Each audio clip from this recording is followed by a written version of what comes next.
Bueno, estamos con la santidad de Dios. Ahí en sus notas, 3 puntos que estábamos llevando. Quisiera que las checaran. ¿Recuerdan? La santidad de Dios se manifiesta en sus obras. Ahí la tienen, las hojitas. Tenemos eso es muy importante. La santidad de Dios se demuestra en sus obras. En el principio declaró que todo lo había hecho de gran manera. Dijimos eso. Bueno, en gran manera, en Génesis 1:31. Y luego también vimos que la santidad de Dios se manifiesta en su ley. Esa ley prohíbe el pecado en todas sus variantes, en las formas más refinadas, así como en las más groseras. Dijimos la intención de la mente como la de contaminación del cuerpo, el deseo secreto como el acto abierto. Pero por ello leemos la ley a la verdad es santa, el mandamiento santo, ¿se acuerdan? Y justo y bueno, en Romanos 7:12. Entonces, también, en tercer lugar, es el punto, contundente, la santidad de Dios que se manifiesta en la cruz. Ahí está lo que vimos la semana pasada todavía, la expiación pone de manifiesto aquí, y es muy importante remarcarlo, la expiación pone de manifiesto de la manera más admirable y a la vez solemne la santidad infinita de Dios y su odio por el pecado, obviamente en la cruz, ¿no? Ustedes saben que Cristo vino para ser sacrificado, específicamente vino a nacer para ir a la cruz y para básicamente abolir el pecado, abolir el poder del pecado sobre el ser humano. Obvio, a todos aquellos que vengan a Él en fe y en arrepentimiento, ¿no? Ese era el punto principal. Entonces, también nos quedamos en el cuarto punto. La santidad divina jamás apareció más atractiva y más hermosa que cuando la faz del Salvador estaba más desfigurada por los gemidos de la muerte, dice Pink ahí. ¿Lo están viendo en sus hojas? Bueno, él mismo lo declara en el Salmo 22, cuando Dios esconde de Cristo su faz sonriente, dice él ahí, y le hunde su afilado cuchillo en el corazón, haciéndole exclamar: Dios mío, ¿te acuerdas? ¿Por qué me has abandonado? ¿No? Ahí está el sacrificio de Cristo en la cruz, y por supuesto Cristo adora esa perfección divina porque tú eres santo. ¿Te acuerdas? Esa parte tan importante. Entonces ahí nos quedamos. Y Dios odia todo pecado porque Él es santo, y debemos tenerlo muy presente. Y Él ama todo lo que es conforme a sus leyes y aborrece todo lo que es contrario a las mismas. ¿Te acuerdas que Cristo dice: el que no es conmigo, contra mí es, prácticamente? Entonces, las cosas están hechas, las cosas están establecidas, la palabra de Dios fue revelada a través de los santos hombres de Dios que escribieron, ¿no? Fueron inspirados por Dios en su palabra, y estuvo escrito perfectamente bien delineado su ley, su palabra bendita, y todo lo que esté en contra de eso es pecado. Todo lo que esté en contra de la palabra de Dios es pecado. Entonces, ahí está Dios poniendo su palabra bendita para nosotros, para vivir de acuerdo a sus preceptos, y fuera de eso es pecado. Punto. Entonces, su palabra lo expresa claramente en Proverbios 3:32, cuando dice: el perverso es abominado de Jehová. ¿No? Todo pecador, pues sencillamente la ira de Dios está sobre todos los pecadores. Ya no está la ira de Dios sobre ti, sobre mí. Hemos sido redimidos. Se ha abolido el pecado de nuestra vida como una esclavitud. Entonces, obvio, seguimos pecando, pero no en un estado de esclavitud como antes, ¿no? Y otra vez lo describe también en Proverbios 15:26, cuando dice: abominación son a Jehová los pensamientos del malo. ¿te imaginas? Del mal, o sea, de ello se desprende que Él necesariamente ha de castigar el pecado. El alma que pecare, ¿te acuerdas? Esa también que morirá, punto. No hay términos medios aquí. Nada de que, ay, lo vamos a negociar, ¿no? Es parte del pensamiento humano, ¿no? Pues todavía hay chance, ¿no? Y ciertamente Dios establece a través de la historia de la humanidad algunos aspectos, por eso es muy importante ver cada determinación que Dios ha tomado y lo que Dios ha manifestado a través del ser humano. Dios le da oportunidad al ser humano de arrepentimiento. Una y otra vez, incluso lo vimos, ¿se acuerdan? En clases pasadas vimos que Dios todavía en la tribulación le va a dar oportunidad al hombre de arrepentimiento, claro, a través de su propia muerte, ¿no? A través de su propio sacrificio. Solamente entras así, ¿no? Ok, yo ya Cristo pagó por los que Él se lleva antes de la tribulación, pero todos aquellos que se quedan, entonces tienen que ser sacrificados ellos. ¿Te das cuenta cómo se voltea? O sea, se invierte ahora el sacrificio. Ya Cristo ya no fue suficiente para ellos, correcto, entonces tú tienes que morir. Y es algo tremendo y maravilloso, ¿no? Entonces, ¿por qué? Porque el pecado, hermanos, no puede escapar, creo que lo tienen ustedes, a su castigo, porque Dios lo aborrece. Dios ha perdonado a menudo a los pecadores, pero jamás perdona el pecado. Recuerda, Cristo ama no al pecado, ama al pecador, al ser humano. El pecador solo puede ser perdonado a causa de que otro ha llevado el castigo, como en el ejemplo de Cristo, porque ustedes recuerdan lo que dice en Hebreos 9:22, sin derramamiento de sangre no se hace remisión. No puede quitar el pecado si no hay un derramamiento de sangre. Entonces, ya sea la de Cristo, ya sea la misma tuya, ¿no? Según lo que muchos hayan conocido el Evangelio. ¿Te acuerdas a cuánta gente luego le decimos, tú cuánto tiempo tienes de cristiano? Yo desde la cuna, ¿no? Desde que nací soy cristiano. Wow, pues no sé ni por qué, ¿no?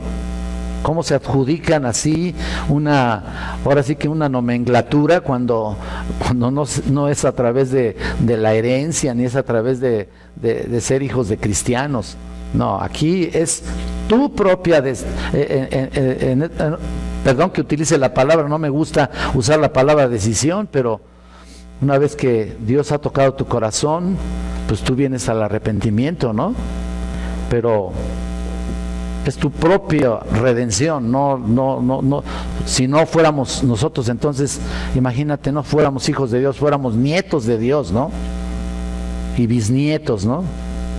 Dios no tiene ni nietos ni bisnietos, puros hijos. Entonces, sin derramamiento de sangre no se hace remisión. Por eso se nos dice que Jehová se venga de sus adversarios y guarda enojo para sus enemigos en Nahum 1:2. Nahum, casi no tocamos esos libros, ¿verdad? Nahum, y luego sigue Habacuc. Sí hay esos libros en la Biblia, hermanos. De veras, en serio.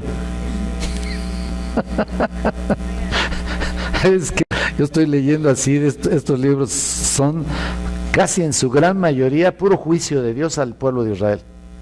Casi en su gran mayoría. Entonces, a causa de un pecado, Dios desterró a nuestros primeros padres de Edén. Un resumen ahí.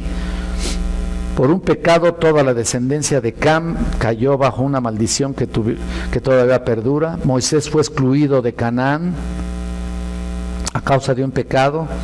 Y por un pecado, el criado de Eliseo fue castigado con lepra. Y Ananías y Zafira fueron separados de la tierra de los vivientes. Entonces, la cosa es en serio, ¿no? la cosa va muy en serio. Hoy vamos a hablar, por cierto, en la predicación de Moisés, y para que tú te des cuenta ahí lo que Dios todavía le dio oportunidad a Moisés. Bueno, no quiero meterme ahí en la predicación, pero Dios le da la oportunidad precisamente a través de toda su vida en este tremendo patriarca. Bueno, hablando del pecado, realmente en eso tenemos pruebas de la inspiración de la Escritura. El alma no regenerada no cree realmente en la santidad de Dios, y por supuesto Dios no va a forzar a nadie a que piense o crea en la santidad de Dios. No, pues no puedes. Necesitas forzosamente ser redimido para entender la santidad de Dios. Definitivamente. El concepto de que su carácter tiene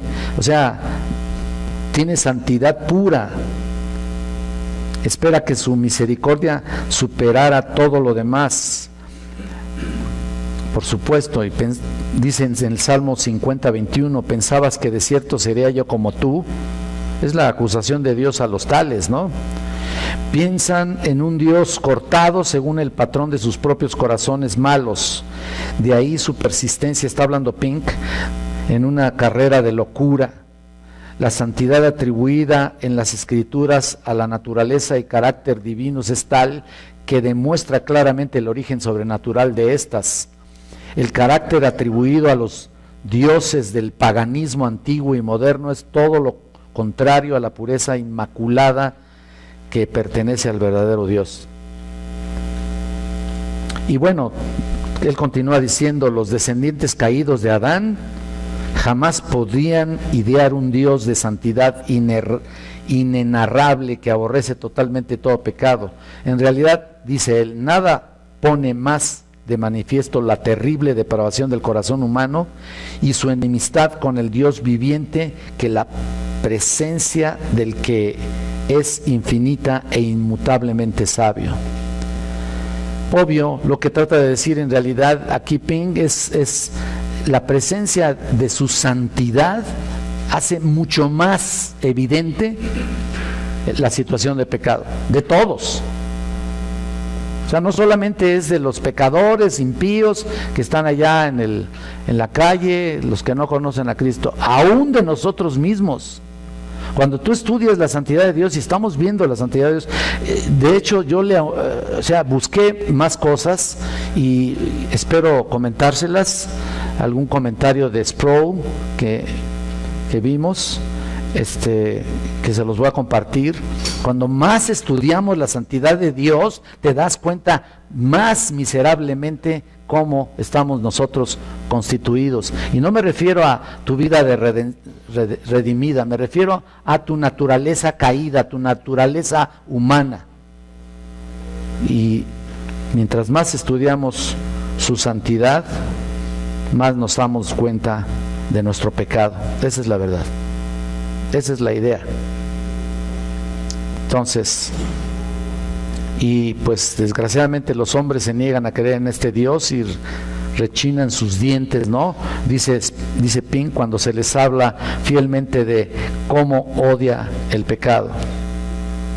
No, el hombre pecaminoso no podía imaginar un Dios santo, dice Pink, como tampoco crear el lago de fuego en el que el pecador será atormentado para siempre. Ustedes le dicen a una persona que va a ir al infierno si no se arrepienten y no puede imaginar eso, no lo cree. En el fondo piensa que no es cierto. Finalmente en el fondo piensa que todos van a ir al cielo, ¿no? A mí me da risa cuando oigo personas que fulanito está en el cielo viéndonos desde arriba, ¿no? Tan bueno que era. Es lo que menos tiene. Si nosotros no somos buenos, o te sientes bueno, ¿hay aquí algún bueno? No, aquí, humanamente, ¿hay aquí un bueno? No levantes la mano, Chaverito, porque tendríamos que platicar tú y yo en privado. Entonces, ahí está el punto. Los hombres se niegan a entender realmente la santidad de Dios. O sea, no es que no la pudieran conceptuar, a lo mejor para ellos la santidad de Dios es un viejito, ya se los dije, con barbas largas y una aureola, ¿no? O una palomita arriba, ¿no? Sostenida así. Y para ellos precisamente los santos de la antigüedad son esos, los que tienen una aureola, los que están en forma de estatua ahí en las iglesias, ¿no? Dios es santo y es completamente imposible que acepte a las criaturas sobre la base de sus propios conceptos, sobre la base de sus propias obras. Una criatura caída podría más fácilmente crear un mundo que hacer algo que mereciera la aprobación del que es infinitamente puro, dice Pink. ¿Pueden las tinieblas habitar con la luz? ¿Puede el Inmaculado deleitarse con tus trapos de inmundicia? Isaías 64:6. Lo mejor que el hombre pecador puede presentar está contaminado. Lo mejor de ti está contaminado. Las cosas buenas que presentes o presentemos, por supuesto lo digo en plural, que tratemos de aquí de justificar, es lo que está más contaminado. Es una tragedia, ¿eh? Y hay veces que necesitamos nosotros a veces entender este punto para no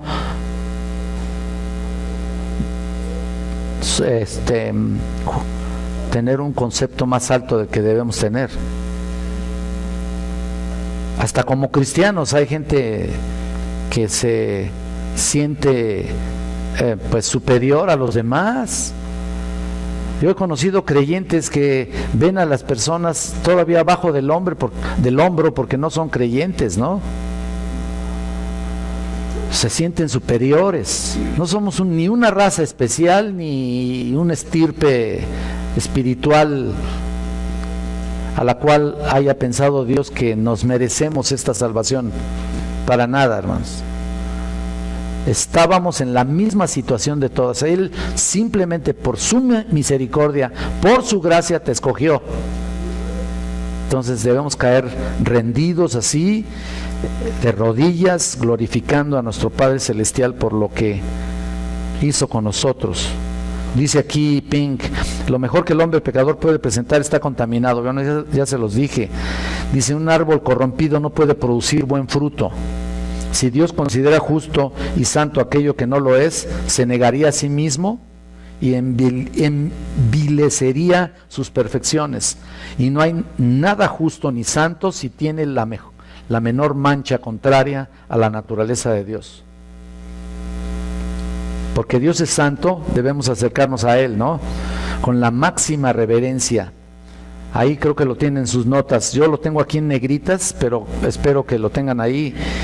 Dios terrible en grande congregación de los santos y formidable sobre todos cuantos están alrededor suyo. Salmo 89:7.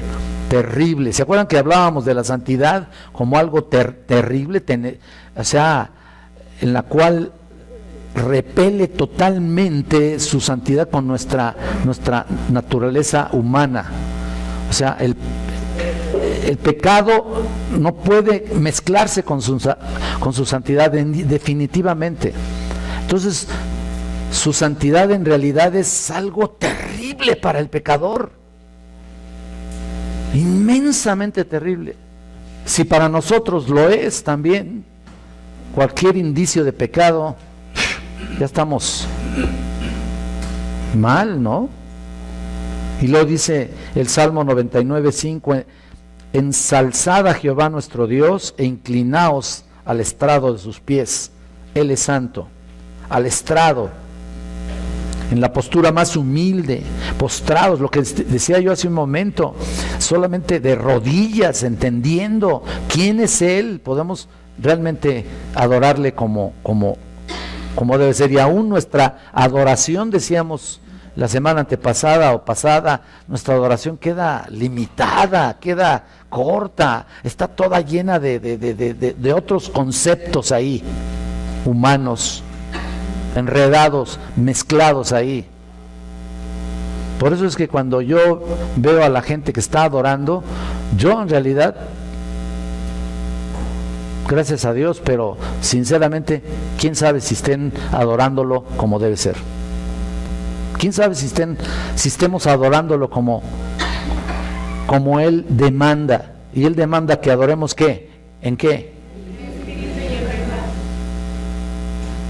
¿Hay algo de nosotros de eso? Mira, ¿sabes qué? Apenas tenemos un grado ahí. Entonces, hablábamos de Moisés y también aquí tengo una nota de Moisés. Cuando Moisés se acerca a las zarzas ardiendo, ¿te acuerdas? Dios le dice, quita tus zapatos de tus pies, porque el lugar que pisas santo es, ¿no? ¿Te acuerdas que hay hasta un corito, ¿no? Que cantábamos, yo de niño cantaba ese canto tan lindo.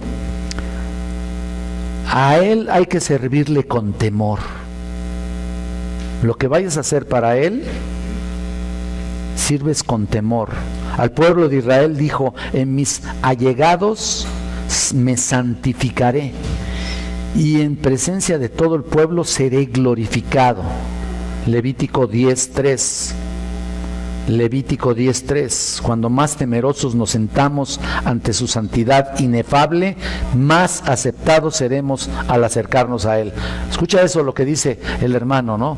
Mientras más temerosos nos sintamos ante su santidad inefable, dice, más aceptados seremos al acercarnos a Él. ¿Cómo nos acercamos ante su presencia? ¿Cómo realmente? Porque Dios es santo, deberíamos desear ser hechos conforme a Él. Su mandamiento, sed santos porque yo soy santo, es un estándar demasiado alto. Dios nos pide eso. No se nos manda a ser omnipotentes u omniscientes como Dios, sino santos. Y eso en toda conversión, en 1 Pedro 1:15, este es el mejor momento para agradarle. No glorificamos a Dios tanto con nuestra admiración ni con expresiones elocuentes o servicio ostentoso o por muchas lenguas que hable la gente. ¿Cómo adoramos a Dios con eso? O por muy ostentoso que sea nuestro culto aquí, nuestro servicio, ¿no? ¿Cómo lo adoramos realmente? Mira, no sé cómo. Yo me veo así, llego un momento en que no sé cómo, Señor. Aquí lo único que nos dice Pink, el hermano Pink, como con nuestra aspiración a conversar con Él, con espíritu limpio y a vivir para Él, viviendo como Él. Y me permito ver este pasaje de 1 de Pedro 1, 15 y 16, que ustedes ya conocen. Quiero mencionarlo, que lo leamos, por favor. Vamos ahí.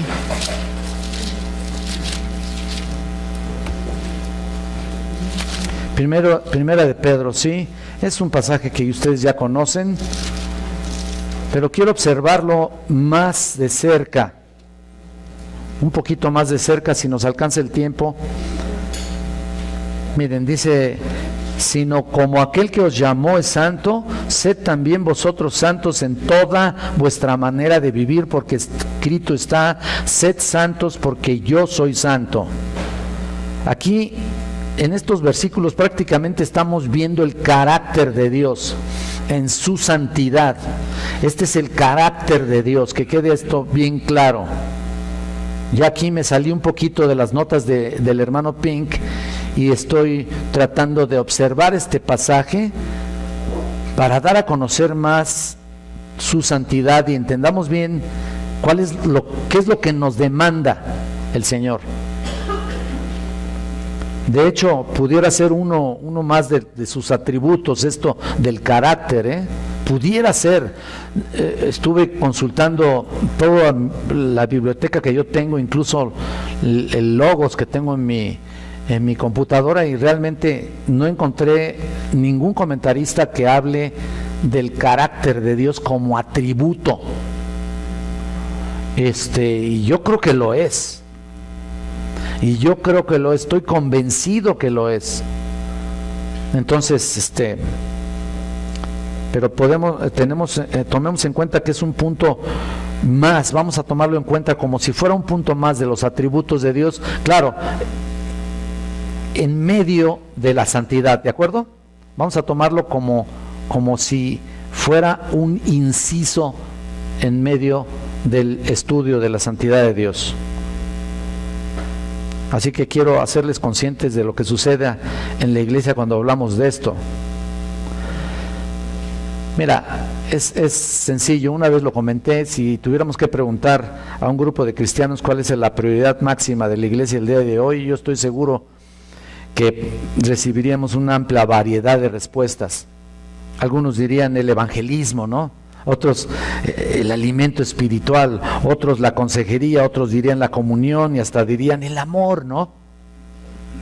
Bueno, todo esto está bien, no está mal, por supuesto que no está mal, y todo es parte de las necesidades, pero todavía no he oído a nadie que hable acerca de cuáles eran las prioridades de Jesús.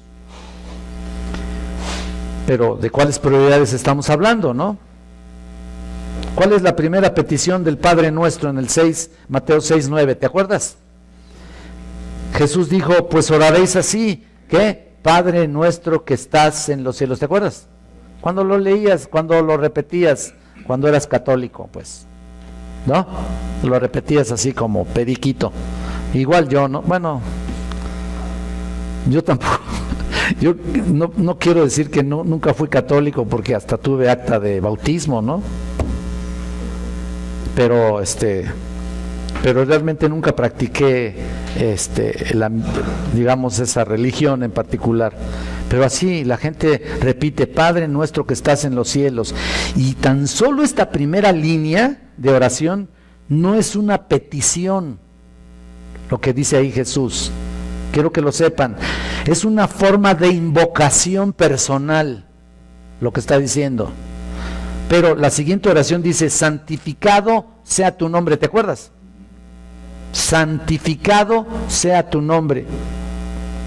Frecuentemente confundimos las palabras santificado sea tu nombre como si fueran parte de la invocación, como si fueran santificado. En realidad debería de ser santificado es tu nombre. Y lo es, por supuesto, pero en este caso las palabras serían meramente como una atribución de alabanza a Dios, pero no es así cuando Jesús dijo, Jesús lo expresó como una petición. Aunque les sorprenda, deberíamos estar orando para que el nombre de Dios sea santificado por todos, en todo momento. Lo que estábamos hablando de las notas de Pink aquí. En otras palabras, sea considerado como debe ser considerado, como lo que es santo. Eso debería de ser, ¿no? Pero entonces uno se pregunta por qué no siempre es tratado con reverencia santa. ¿Por qué? ¿Qué es lo que nos pasa? Que solamente en ciertas ocasiones lo tomamos en cuenta como el Dios santo. De por sí su nombre es pisoteado. Mira, ese es el punto. De por sí su nombre es pisoteado en la sociedad, en este mundo, que aunque lo mencionen, más bien parece que funciona como palabras de maldición, en la que no le tienen ninguna reverencia, ningún honor, ningún temor, nada. ¿Y nosotros qué? A veces tenemos un criterio tan amplio, supuestamente, que nos parecemos mucho a la sociedad en que vivimos. Hemos perdido la sensibilidad de la presencia de Dios en nuestras vidas. La manera como entendemos la persona y el carácter santo de Dios debe afectar todos los aspectos de nuestra vida, ¿no es cierto? Cada parte. Afecta mucho más de lo que nosotros estamos normalmente conceptuándolo a Él en la vida cristiana, y la pregunta es, ¿cómo lo estás considerando? ¿Cómo? Dios es, mira, decía un comentarista, Dios es inescapable. No hay lugar donde nos podamos escapar de su control. No hay lugar donde nos podamos escapar de su señorío. No solo penetra cada aspecto de nuestra vida, sino que penetra en su majestad santa. Por tanto, debemos procurar entender el carácter santo de Dios y cómo nos afecta cada día que pasa. Si ignoramos esto, pues no podemos tener una genuina adoración. De hecho, no tendríamos un verdadero crecimiento espiritual y como consecuencia no habría obediencia. Y tal vez te preguntes, ¿nos afecta tanto su santidad? ¡Claro! La parte medular de nuestra vida cristiana. ¿No es cierto que él cuando eres redimido no te hace santo? ¿No es cierto? Y solamente como un nombramiento, porque todavía en la práctica nos falta ¿cuánto? ¿Cuál es el proceso de tu redención hasta cuando venga Cristo? ¿Cómo se llama ese proceso? Santificación, ¿no es cierto? Y ya la hicimos, no, ¿verdad? Unos van muy lentamente, otros van más lentos y otros casi caminan de rodillas, ¿no?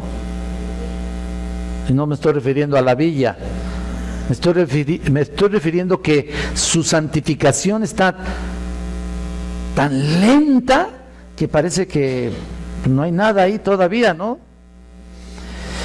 No estoy pensando en que tengamos que correr en la santificación, no es cierto, no estoy eso.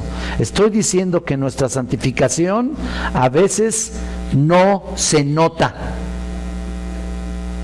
Nuestro estado de santificación debería ser tan evidente, número uno, para ti mismo delante del Señor. Y número dos, por supuesto, para tus seres queridos y tu gente y tus familiares, que son los que te ven todos los días, que son los que te ven cómo hablas, qué piensas, cómo te desarrollas, cuáles son las actividades que tienes. Ellos sí te están viendo, ellos sí te están observando. Entonces, ¿cuál es el estándar que hay que seguir? Por eso quise mencionar un poquito estos versículos, del versículo 15 y del versículo 16 de 1 de Pedro 1. Aquí hay tres facetas importantes de santidad que debemos seguir. Y hagan un espacio ahí en sus hojas, no les di una hoja extra, hagan un espacio ahí, si quieren apuntar o si quieren que se les quede algo grabado, ¿no? Tres facetas importantes de santidad que debemos estudiar. Mira, aquí está su llamado. Mira, el 15a dice, sino como aquel que os llamó. Ese es el primero, su llamado aquí. No estoy hablando de llamado a servicio, ni llamado al pastorado, ni no. De hecho, el primer llamado que nos hace es a su presencia, es decir, al arrepentimiento, ¿no? Y realmente la epístola aquí, cuando se estaba escribiendo la epístola, un poquito de contexto, vemos que Pedro da a sus lectores varios aspectos muy importantes, pero sí menciona que es para los expatriados de la dispersión, ¿se acuerdan? Desde el versículo 1 aquí, en medio de la persecución, habría sufrimiento, una visión de la manera de Dios, en medio de la persecución, y en medio del sufrimiento, ellos tenían una visión de la manera que Dios bendice al entrar en las pruebas, que está en el versículo 6 y 7, hay un montón de pruebas ahí, para que un día conocieran el carácter santo de Dios. Pero mientras tanto les exhorta a permanecer firmes, los anima a ser sobrios, a esperar por completo la gracia que se os traerá cuando Jesucristo sea manifestado. ahí en el versículo 13. Entonces, les doy un poquito de contexto aquí de la epístola, ¿no? Y ahí estaba la meta, ahí estaba la esperanza que todos tenemos también, porque los había hecho renacer para una esperanza viva, dice aquí en el texto, por la resurrección de Jesucristo de los muertos, para una herencia incorruptible, inmarcesible, incontaminada, o lo dije al revés, reservada en los cielos para vosotros, dice ahí. Aquí está el llamado, la herencia que reservó exclusivamente para aquellos que habrían sido llamados, para disfrutar una herencia que no se corrompiera, que no se contaminara, que no se marchitara. Por tanto, es un llamado importante, es un llamado responsable, pues. Es un llamado desafiante para tu vida. Es un llamado eterno, es un llamado santo, pero con un propósito. Dios ha llamado a todos los creyentes a una vida santa. No hay excepción alguna. Te llamó para eso. No te llamó para ser parte de una iglesia en particular, no te llamó para que no faltes a esto, no faltes a aquello, no dejes de ofrendar, no te llamó a eso, te llamó a ser santo.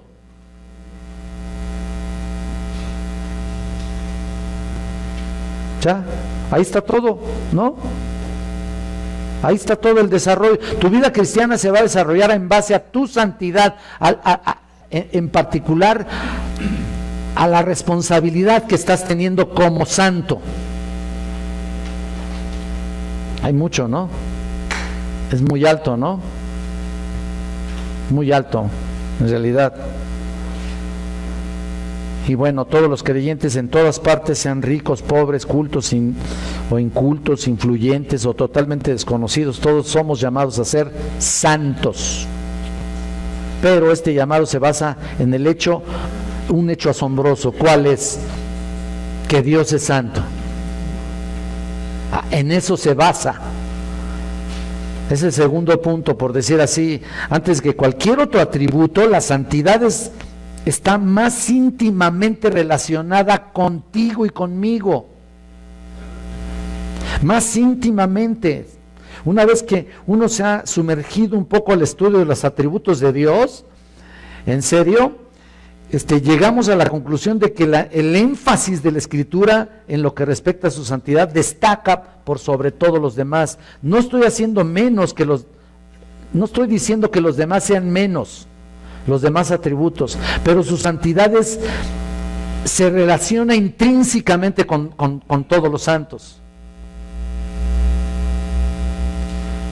Y te demanda santidad. A ti no te demanda omnipotencia, como lo estoy diciendo hace un momento. No te demanda omnipresencia, pues ¿qué vamos a hacer con eso? Pero te demanda santidad, que es el acto más desafiante para tu vida. No es una cosa cualquiera, ¿eh? Vemos en Éxodo 15 el canto de Moisés, ¿se acuerdan? Como se menciona, él es magnífico en santidad. En el versículo 11, y en el último canto en Apocalipsis 15, 4, cuando dice: ¿quién no te temerá, oh Señor, y engrandecerá tu nombre? Porque solo tú eres santo. ¿Te acuerdas el canto, no? Solo tú, Señor, eres santo. Dios es llamado a través de las Escrituras como el Santo de Israel. También lo dice ahí en 2 de Reyes 19, 22. Segunda de Reyes 19, 22. Y también en Apocalipsis vemos seres angélicos cantando. No solamente en Isaías, ¿te acuerdas que en Isaías 6 también habla de eso? Pero también en Apocalipsis 4, del 8 al 10, dice: Santo, Santo, Santo es el Señor Dios Todopoderoso. Con frecuencia, a través de toda la Biblia, Dios es llamado Santo porque en Él se halla, dice Pink, y también lo repite aquí, algunos comentaristas que vi anteriormente, pero santo porque él se halla En Él se halla la suma de todas sus excelencias morales. Tremendo, ¿no? A esta perfección divina se le da un énfasis.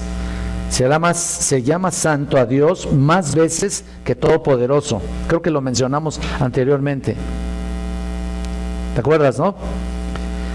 Hay un escritor llamado Charnock que dice: su poder es la mano y el brazo de Dios, la omnisciencia sus ojos, la misericordia sus entrañas, la eternidad su duración, pero la santidad es su hermosura. ¡Wow! Qué hermoso, ¿no? Realmente a mí me quebranta esto. Es esta hermosura la que lo hace deleitoso de veras para aquellos que hemos sido liberados del dominio del pecado. Podemos llamar a un atributo trascendental. Es como si penetrara en los demás atributos y les diera, a todos los atributos les diera brillo. No sé si me entiendan. Les da presencia a los demás atributos. La santidad de Dios, la pones en todos los demás atributos y le da un énfasis todavía más trascendental. No, como les dije una vez, no hay ni palabras para decirlo. Entonces, es como si penetrara en todos los atributos, pues. Por eso leemos el Salmo 110 y vayan ahí, por favor. Vayan ahí un momento.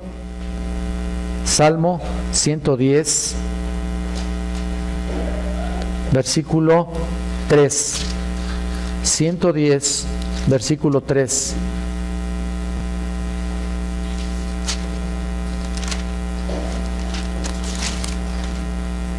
Tu pueblo se te ofrecerá voluntariamente en el día de tu poder, en la hermosura de la santidad. Desde el seno de la aurora tienes tú el rocío de tu juventud. Bueno, esta excelencia destaca por encima, como les dije, de sus otras perfecciones. Se puede decir que la gloria de estas. Nunca se nos habla de su poderoso nombre o su sabio nombre, sino su grande nombre y sobre todo su santo nombre. Eso es lo que destaca más en toda la Biblia. Es el mayor título de honor. En este resalta toda la majestuosidad, dice aquí el comentarista, toda la majestuosidad y la respetabilidad de su nombre. Dios mismo destaca su perfección. ¿Te acuerdas que dice en el Salmo 86, 35, una vez he jurado por mi santidad?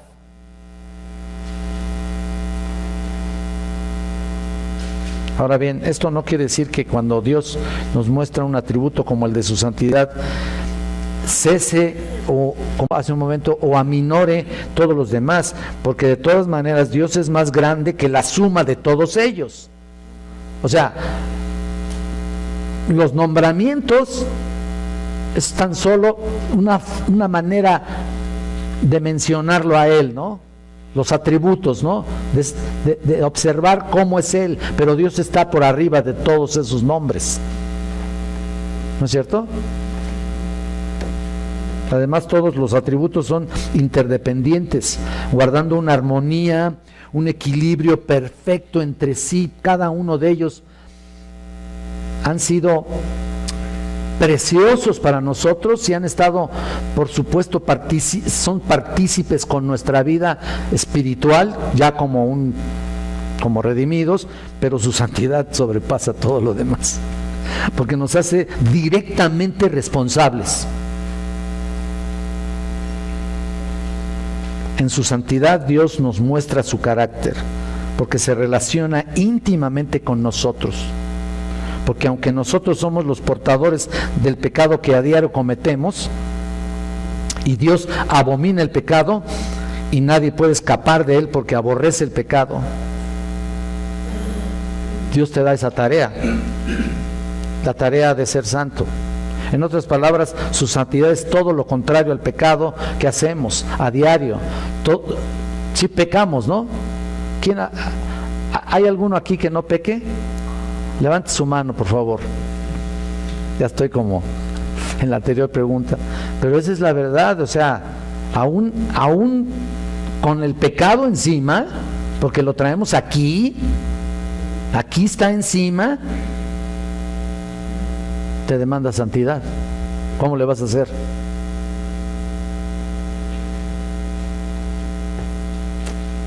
Bueno, quiere que representemos cuando menos un poco de su santidad en este mundo, y con esto nos muestra más claramente su pureza, la pureza de su santidad en contraste con nuestra naturaleza humana, caída, etcétera, etcétera, pecaminosa, como dice Pablo, ¿no?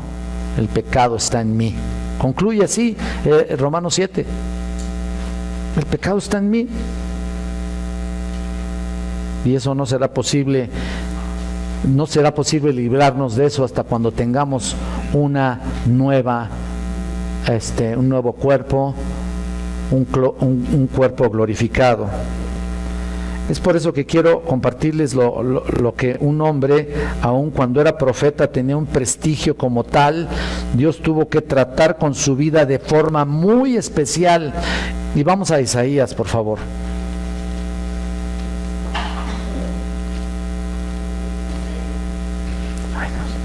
Isaías capítulo 6, pues es lo que le estaba yo mencionando, que ahí es donde también se pudiera decir que se repite esta visión que tiene Isaías, se repite en lo que vivimos de Apocalipsis, ¿no?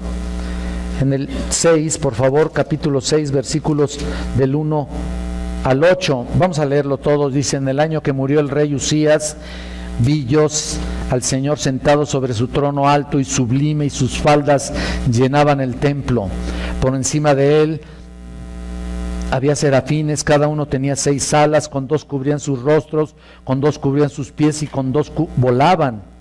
Y el uno al otro daba voces diciendo: Santo, Santo, Santo, Jehová de los ejércitos, toda la tierra está llena de su gloria.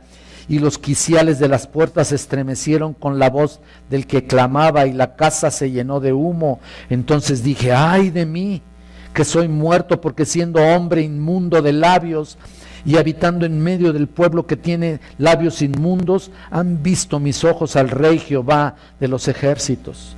Y voló hacia mí uno de los serafines, teniendo en su mano un carbón encendido, tomando del altar con unas tenazas, y tocando con él sobre mi boca, dijo: he aquí que esto tocó tus labios, y es quitada tu culpa y limpio tu pecado. Después oí la voz del Señor que decía: ¿a quién enviaré? ¿Y quién irá por nosotros? Entonces respondí: heme aquí, envíame a mí.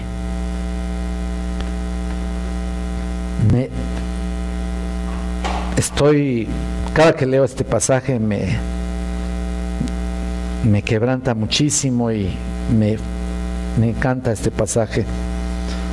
Vean ustedes aquí que antes de que todas las cosas pasen, es la presencia de los santos de Dios. Luego lo que tuvo que hacer con sus labios, luego haber sido limpio, y como punto final haber sido usado por Dios en una labor especial. Pensemos en eso. Pienso en eso. Todo eso se relaciona con el resto del versículo que estamos estudiando, ¿no?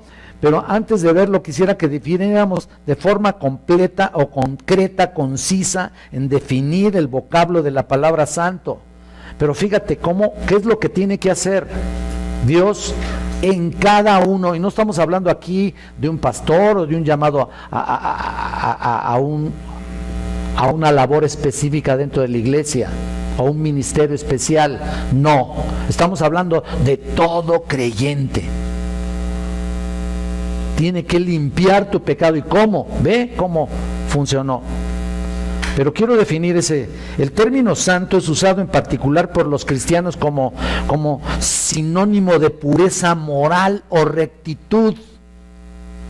Y no hay nada incorrecto en eso, pero tal vez sea un poco impreciso, porque en las Escrituras hay dos significados mayores o básicos de la palabra santo.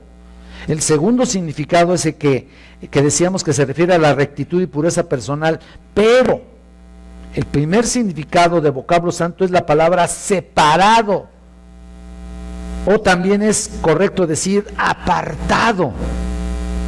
Aquello que es santo es aquello que es otro, aquello que es diferente a cualquier otra cosa.